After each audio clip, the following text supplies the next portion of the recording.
How long are you going to sleep? Don't you dare use a mere cold as an excuse to skip out on the housework, you good for nothing. Shocked by my husband's yelling right in my face, I jolted up from the sofa. Today, I had developed a high fever of 104 degrees Fahrenheit since morning and decided to take a day off work. Even seeing me in such a bad state, he showed no concern and left for work saying, "If you're taking a day off, you better make sure the housework gets done."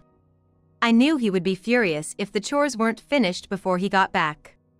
His mere thought terrified me. But my body wouldn't cooperate, and it seems I had passed out from exhaustion until now. It was already dark outside when I woke up to find him standing before me with a furious expression upon his return from work. "Don't tell me you've been sleeping all day. What do you have to say for yourself?" Grilled by his questions, I felt the blood drain from my face. I wanted to run away from the fear, but I was too weak to move.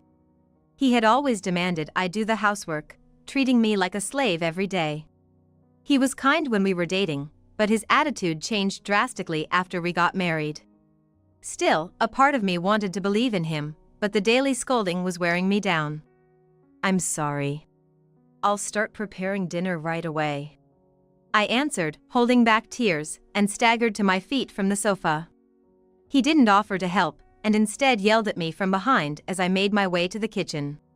"You're truly useless." Immediately after, I felt a shock run down my back as I stumbled forward. Incredibly, he had kicked me hard from behind. "Hurry up and get dinner ready. And there was no beer in the fridge. Go buy some now." While looking down at me lying on the floor, his cold voice pushed me to my breaking point. It felt as though he saw me as nothing more than a slave, and a sense of despair overwhelmed me. Unable to understand why I had to endure such treatment, tears streamed down my face. "Please, stop it," I pleaded, but he just sneered in response. Just as he was about to kick me again, I heard a familiar voice that wasn't my husband's coming from the entrance of the living room. "Got any last words? My name is Anna. Currently, I live alone, away from my family, and work as an office clerk in a company. I lost my mother early and lived with my father until I got a job. My father, a gentle and earnest man, showered me, his only daughter, with all the love he could, especially in my mother's absence. I know it must have been hard on him, but I'm truly grateful to my dad for working so hard to raise me and send me off to college. Leaving home to start living on my own when I got a job was heartbreaking because I had to say goodbye to my dad. Anna, remember, I'm always on your side. If you ever run into trouble, you can always count on me," he said with a kind smile as he sent me off, and we've been keeping in touch regularly ever since, updating each other on our lives. When I go home for the holidays, he always welcomes me warmly, which is comforting. He's an executive at his workplace and has been really helpful with advice about work life, which I appreciate. I'm just in my second year at this company. I've finally started to get the hang of work life, taking on more responsibilities, and I'm beginning to find real satisfaction in my job. One day, as I was going to the break room for lunch, a colleague approached me. "Hi, Anna." That man was George, who would later become my husband. George, 3 years older than me, is in sales. He's actually the son of the company's CEO. But he doesn't act superior because of it. He's always friendly and greets me warmly in the break room. Being close in age, he was easy to talk to, and I had a good impression of him from the start. "You seem to be doing well at work recently. The sales team can only achieve results because of the support from clerks like you, Anna. Thanks for everything," he said, and I couldn't help but smile. "Thank you," I replied, and George continued, "You know, I've been thinking I'd like to talk to you about things other than work. If you're up for it, maybe we could have dinner together sometime?"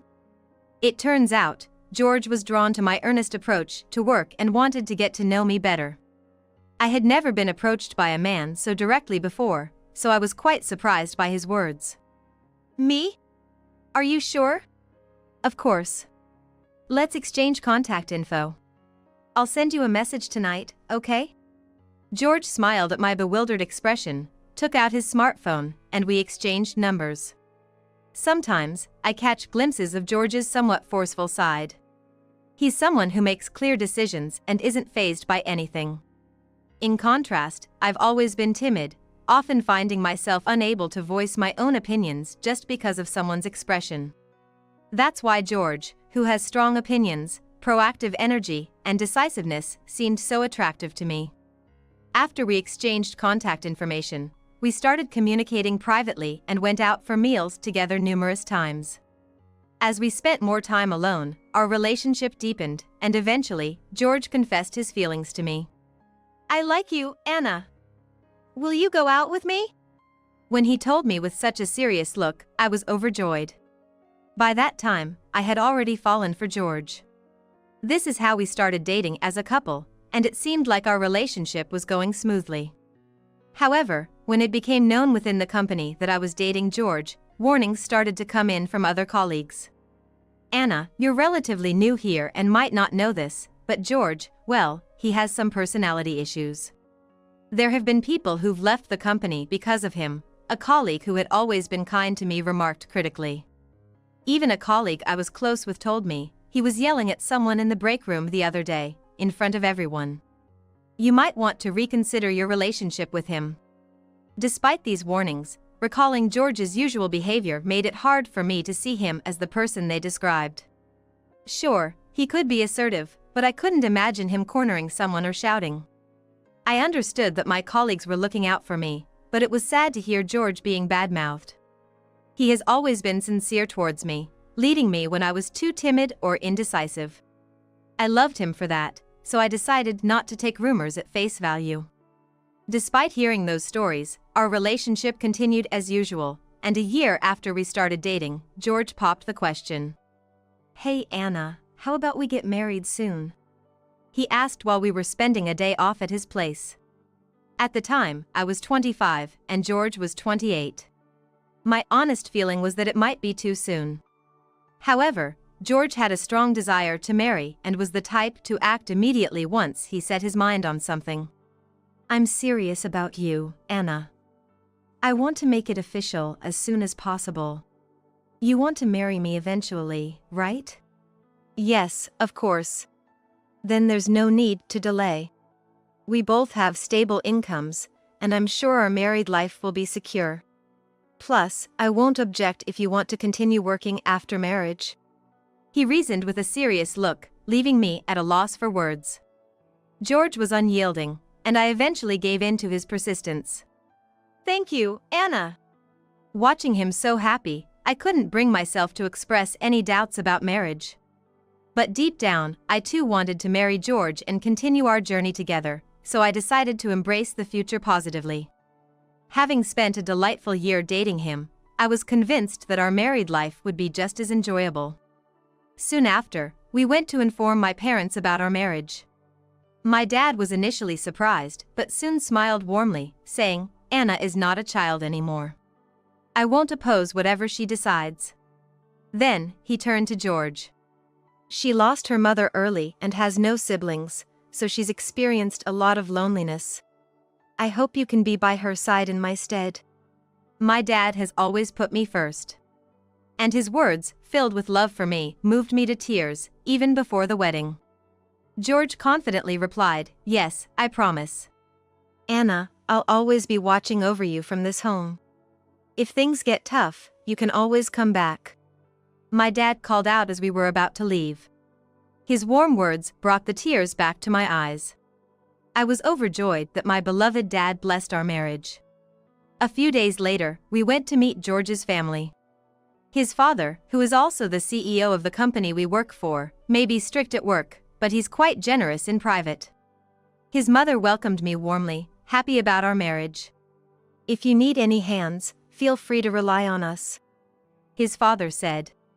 Having only seen his presidential side at work, I was taken aback.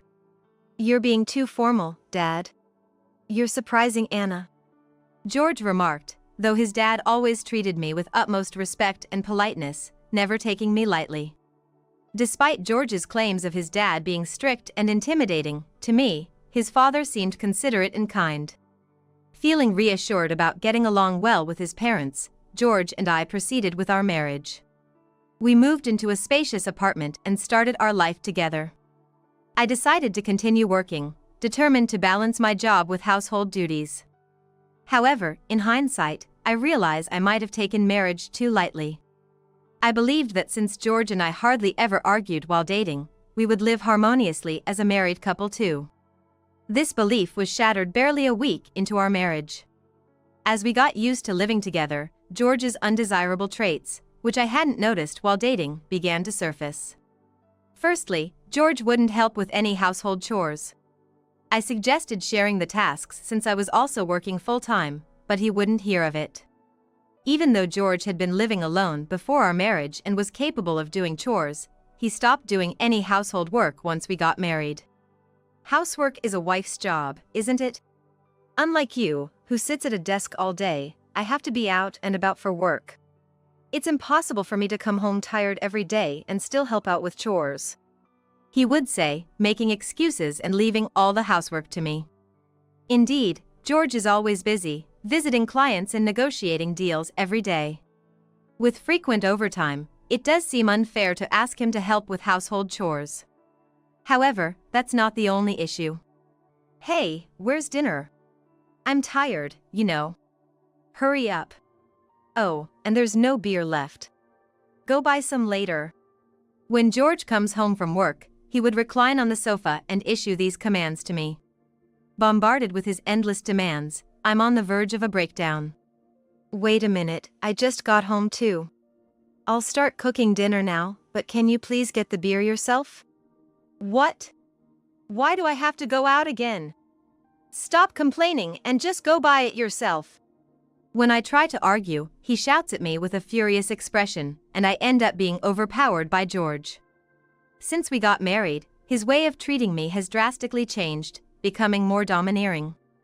This attitude isn't limited to home either. It happened one day at work, during lunch break in the break room. Come on, how many times do I have to tell you? Why can't you get it right? I heard an irritated voice and turned to see George scolding an employee who seemed to be his employee. A colleague eating lunch with me said in a weary tone, "George is at it again." She was the one who had told me before about George yelling at someone in the break room. I whispered, "George, have you done something like that before?" She replied, "Yeah. You might not have seen it, Anna, but he does it regardless of the place." I looked back at George in disbelief. He was still angry, pouring more harsh words onto his employee. "This company will be mine in the future. When I become the CEO, useless people like you will be the first to go." I couldn't bear to listen to such unbearable words, so I stood up and approached George. I couldn't just watch his wife from afar. "Hey, what are you doing? Stop it!" George glared at me annoyingly. It was then that he seemed to realize for the first time that all the employees in the break room were watching him. He clicked his tongue in irritation and left without saying a word. That night, after George came home, he immediately started yelling at me. "What was that about this afternoon? A worthless employee like that talking back to me, the future CEO." I was shocked and froze at his abusive language, which was unthinkable to be directed at his wife. "But your behavior was too harsh." I gathered my courage to point out his attitude, but it seemed to have rubbed him the wrong way. He slammed his bag onto the floor, yelling, "Shut up. You're useless at work and at home, don't you dare tell me what to do." I flinched at his shout. Being naturally timid, I couldn't talk back any further and just looked down. It was shocking to be considered useless both at work and at home. George had said he was attracted to me because of my dedication to work. And I believed I had been doing my best in both my job and household chores. Even after returning from work, no matter how tired I was, I made sure to complete all the household chores for the day. Yet, George never seemed to notice any of that effort, leaving me overwhelmed with sadness. Since then, I've often seen George berating employees at the company. However, he seems to hide his true nature well in front of his father and superiors, targeting only those who are meek or in lower positions than him in the company. Boasting that he will take over the company in the future, he repeatedly abuses them without any valid reason. I was forced to realize that the bad rumors about him I heard from colleagues were true. Moreover, George's tyrannical behavior worsened, not only at the company but also towards me. "Hey, dinner isn't ready yet? You do know the time I come home, right? Normally, everything should be perfectly prepared to match my return," he coldly reprimanded. "Unless he works late, we finish work at the same time, so it's impossible to have dinner ready by the time of his regular return." Yet, George sighed deeply in annoyance and pushed me away, saying, "What's the point of getting married if my wife is this incompetent? Useless at work, too." "Sorry. I'll get it ready right away," I replied weakly, feeling the sting of George's cold gaze. Being belittled as incompetent both at work and at home, and treated like a slave, the days of continuous mistreatment gradually wore me down. There were times I thought of reaching out to my father or father-in-law, as living with George had become unbearable. However, both had blessed our marriage so greatly, I didn't want to cause them any trouble and couldn't bring myself to speak up.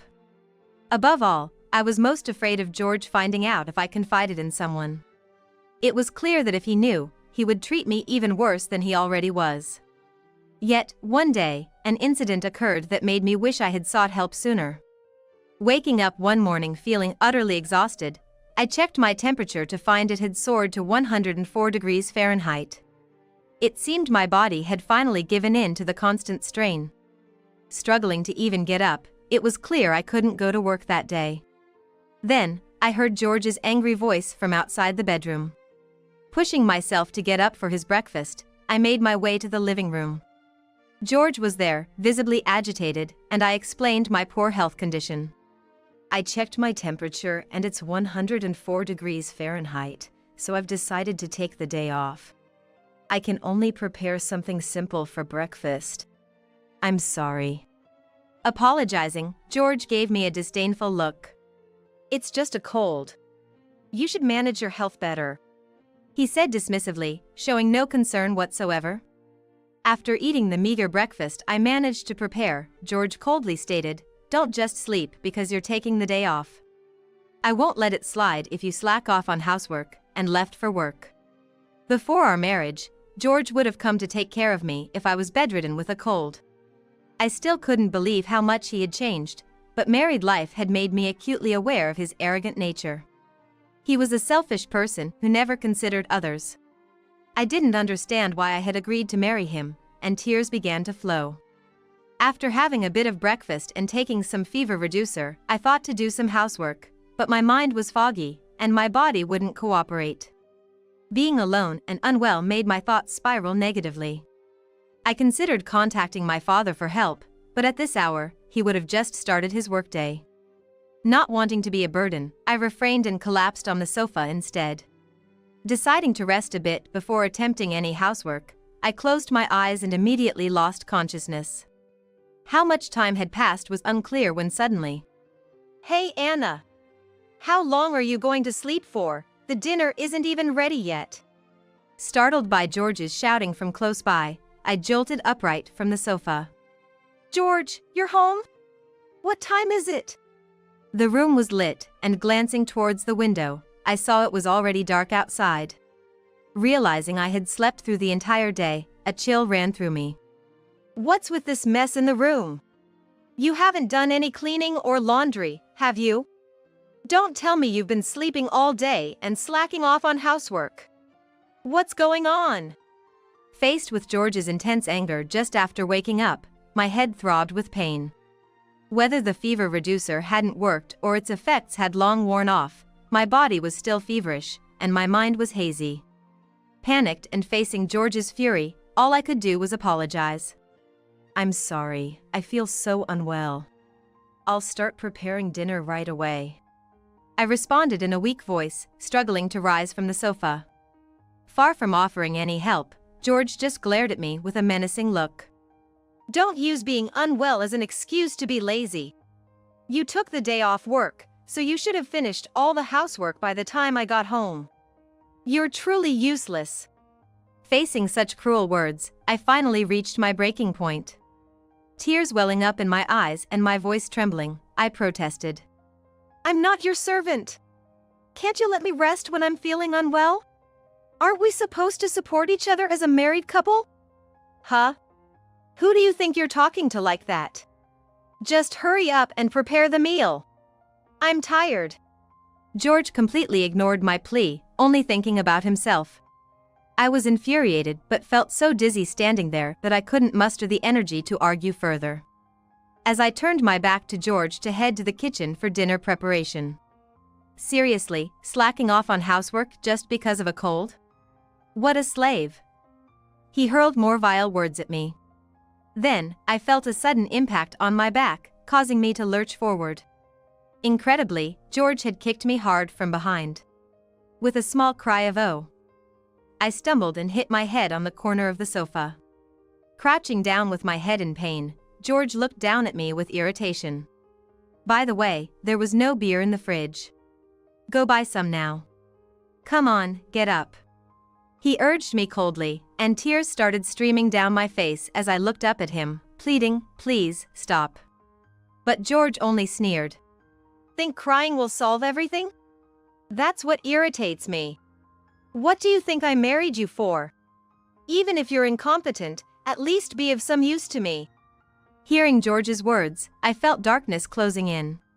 Was he implying that he rushed into marriage just to treat me like a slave? Feeling like I was being told I was only worth that much brought an overwhelming sense of despair. Weren't you kind to me before? Was all that a lie? I asked, recalling George's kind demeanor before our marriage. He responded with a sneer, as if mocking my question. Oh, that? It was a pain, but I did my best to plant a good impression on you. I thought I could easily manipulate someone as timid as you. Hearing those words, any lingering hope I had that he might still care was shattered. How can you be so cruel? Tears flowed uncontrollably, drenching my face. George looked at me with disgust. Just get up. He pressed, raising his foot to kick me again. Unable to stand, I shielded my head with my hands and closed my eyes. But then, from the entrance to the living room, a voice that wasn't George's was heard. Have you nothing left to say? It was a steady voice tinged with anger, unmistakably belonging to my father. As I looked up, George too turned around.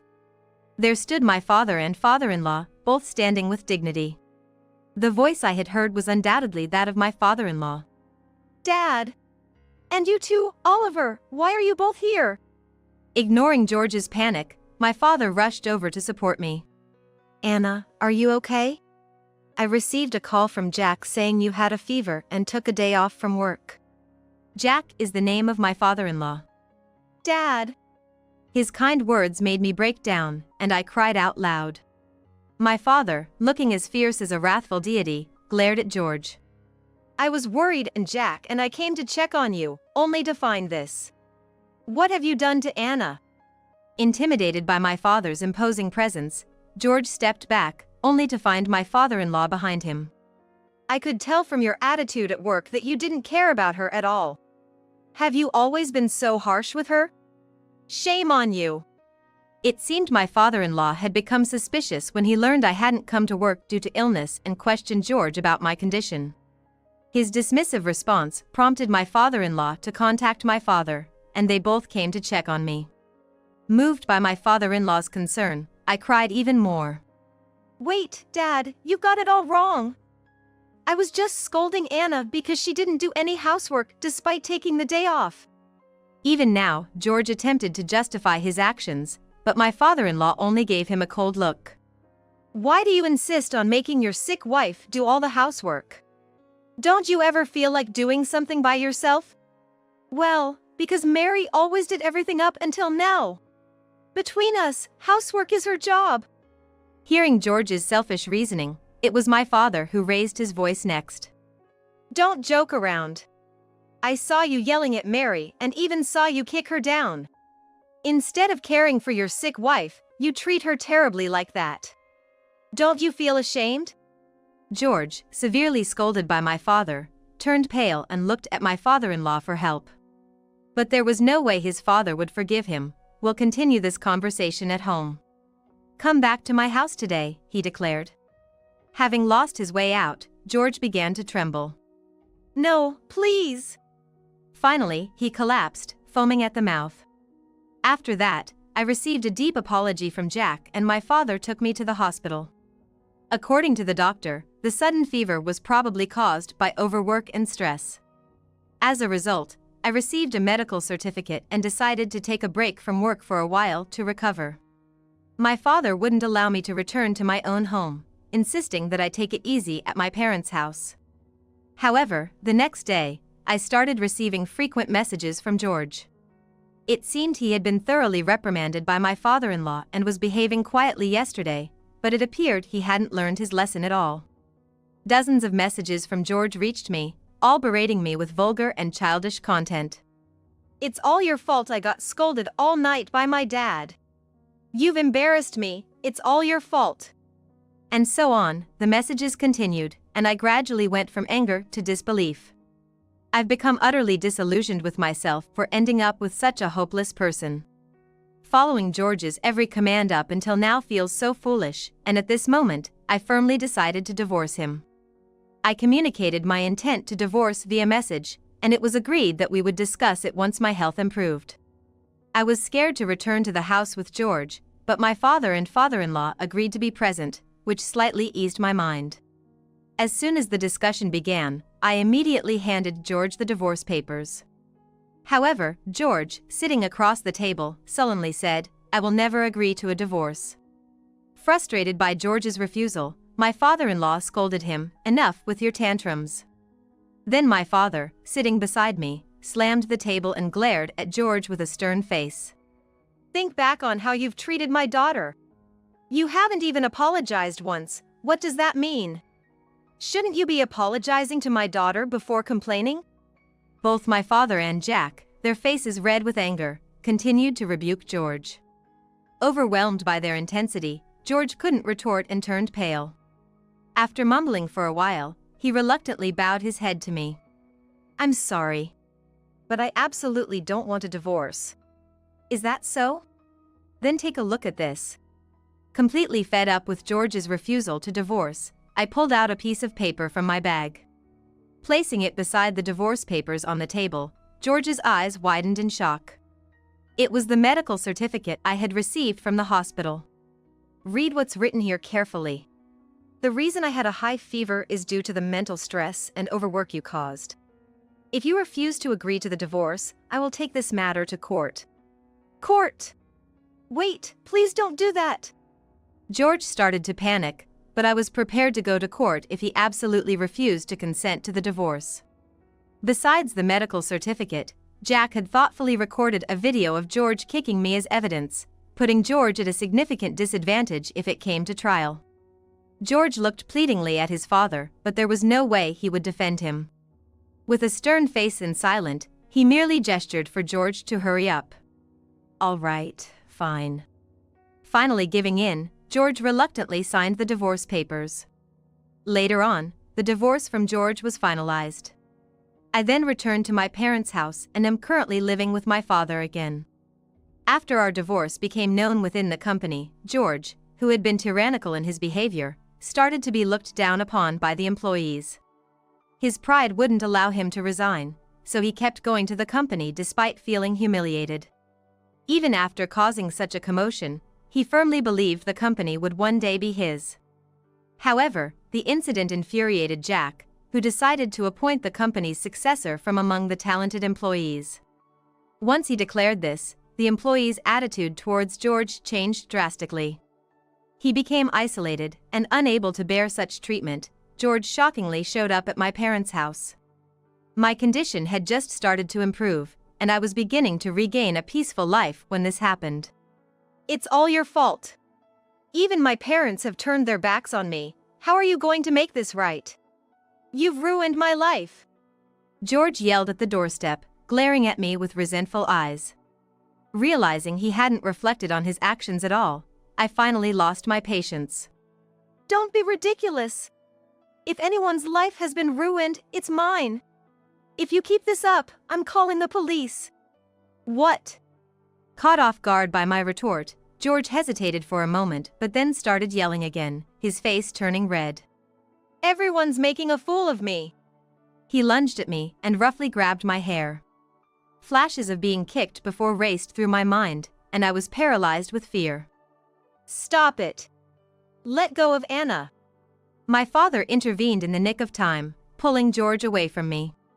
"You haven't learned your lesson at all. Don't ever come near my daughter again." While my father lectured George, I managed to call the police despite my trembling hands. They arrived quickly and took George away. He yelled, glaring at my father and me until the very end. That was the last time I saw George. Afterward, George was fired from the company. When Jack learned that George had stormed into my place, he made the effort to come to my home and apologize. "I'm terribly sorry for everything." My father and I consoled him. "It's not your fault, Jack." "No, I'm George's father. There was clearly something wrong with the way I raised him," he said, deeply ashamed of himself. Seeing my father-in-law so distraught was too much to bear.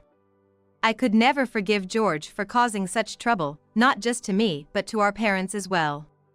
A restraining order was issued against George, preventing him from approaching me.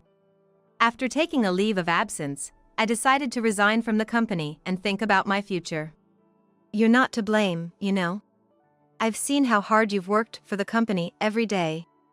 Won't you reconsider and stay with us?" My father-in-law urged, trying to retain me. But my mind was made up. "Thank you so much. But it might become awkward between us. I'm sorry for any trouble I've caused. I truly appreciate everything you've done for me," I told him, expressing my gratitude and declining his offer, thus leaving the company. Later, my father suggested I join his company, but I declined. Nodding would have been easy, but I didn't want to rely on my father for everything. I disliked the idea of becoming dependent, so I shook my head and answered, "I've been thinking about improving my timid nature. I want to try to manage on my own from now on." Declaring so, my father looked a bit sad but nodded in agreement. "Well, if that's what you've decided, I'll just watch over you. It's your life, live it the way you want to," he said, giving his consent, with a slight tear in his eye. Afterward, my father and I discussed my future plans, and we decided to sell the family home and move, to ensure George wouldn't intrude again. My father took this opportunity to entrust the company to someone reliable and moved abroad. It seems he had been interested in living overseas for quite some time. Later, I had the chance to hear about George's situation from Jack. After being released from the police, George went back to his parents' home for a while, but they sent him to work on a distant relative's farm for supervision and to straighten him out. He just complains when he's back home. "I'm planning to reform his rotten character from scratch," Jack shared, seemingly very motivated. As for me, I managed to find a new job and moved to a new area. It might take some time to get used to my new life, and I want to sort out my feelings, so I plan to focus solely on work for a while. I'm not thinking about finding a new boyfriend or remarrying at the moment. But if a wonderful encounter happens one day, that would be nice, though I intend to take things slow and at my own pace. I still exchange updates with my father through international calls from time to time. He seems to be enjoying his life abroad, which is a relief. I'm looking forward to seeing him when he returns to the States for a visit at the end of this year. From now on, I plan to cherish and live my life to the fullest.